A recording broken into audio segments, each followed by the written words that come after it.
In recent months, Elon Musk has become the billionaire to watch. Essentially, he's the billionaire that speaks out more and does a little bit different things than most billionaires do. And recently, he's been on a tirade about free speech, and it's been a good tirade. It's one of those ones where you're really paying attention to what he has to say because it makes a lot of sense in the long run. So, why don't we take a look at what he said on Twitter recently because it's very interesting to see where his mentality is going. So, when we take a look at his tweets here, free speech is essential to a functioning democracy. Completely correct. 100% correct. Do you believe Twitter rigorously adheres to this principle? Yes, less than 30%. No, is the vast majority at just over 70%. But what else did he have to say on the matter? So once the poll was done, he did say that given that Twitter serves as the de facto public town square, failing to adhere to free speech principles fundamentally undermines democracy. What should be done? Is a new platform needed? Now here's the issue. When you start making a new platform, it tends to bring the people that feel like they're victimized by that platform over to it, but then it creates an echo chamber because the people that are already comfortable on that platform are going to stay. So in the case of Twitter, where it's left versus right, and most of the time the right side leaning people get punished versus left, most of the left side people are going to stay where they're comfortable, and that's Twitter. So finding a new platform isn't necessarily the answer. It's more so a problem because a lot of these new platforms have come out, and most of them have divulged into echo chambers of just similar thinking minds in the same area, basically parroting exactly what they think throughout everybody else. And with Twitter, it's a little bit more interesting because so many people use it, there isn't as much of an echo chamber, but a lot of the right gets silenced versus the left. So if he were to do something that required a new platform, it would end up probably the same way as all the other ones that have come out, where a lot of the people who feel like they're victimized go to the platform and it becomes an echo chamber. If Elon Musk really wanted to do something extreme and really focus on freedom of speech, I believe he should actually just purchase Twitter.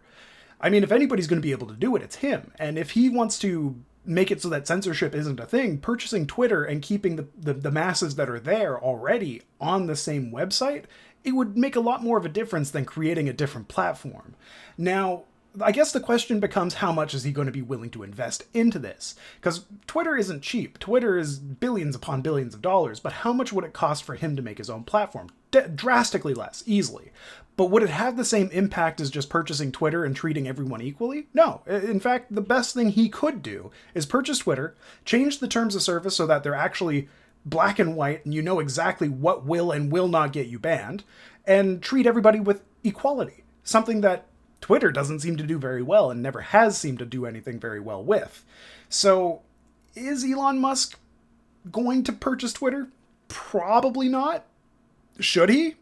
If he's planning on making a platform, probably yes, because it makes more sense to buy a platform that's already existing with an existing user base and treat them with equality versus creating a brand new platform where only the people who feel victimized transfer over. So a lot of people are speculating that he may do it. I don't personally think he will, but he's the most likely of the billionaires to buy it and change things for the better. And knowing Elon Musk, he could very easily just sign that check, buy Twitter, and change things for the better. It wouldn't be as toxic as it was before, or it might actually end up being more toxic because there would be more voices that aren't being silenced. So I'm very curious to see where this goes. I'm curious to see what everybody else thinks about this entire situation. I know it's not big, hard-hitting news or anything like that, but I figured I'd start with a small story to get myself right back into it. But yeah, I really hope he does something with this because he is the most likely individual to change something, and he has the funds to do it. Bezos is quiet. Bill Gates is insane. Elon Musk seems to be the most rational of the billionaires at the moment. So let's just see where his rationalization goes. Let's see what ends up happening. Let's see if Twitter becomes less of a cesspit or even more of a cesspool. Who knows? Who knows what'll happen here? But I'm very curious to see what he does because he's been very adamant on free speech. He's been very adamant on making sure that Russian news isn't blocked by his carriers of any kind so that people can see the story from both sides. So if he was to take that same mentality and bring it to Twitter, it might actually change things for the better, for once. Anyways, guys, this is the first story I've done in 2 weeks. I'm sorry I've been gone for so long. I've been working a lot. I've been dealing with a lot in life right now, and it's not anything bad. Just been busy. Just haven't had the time to actually sit down and do the research and do the videos. So I will be back a little bit harder, and I will be trying to be more daily with it, and I will be trying to bring in some more live streams and that. I've just been so busy as it's been, and I'm sorry about that. Anyways, guys, love you all. See you all next time. Bye-bye.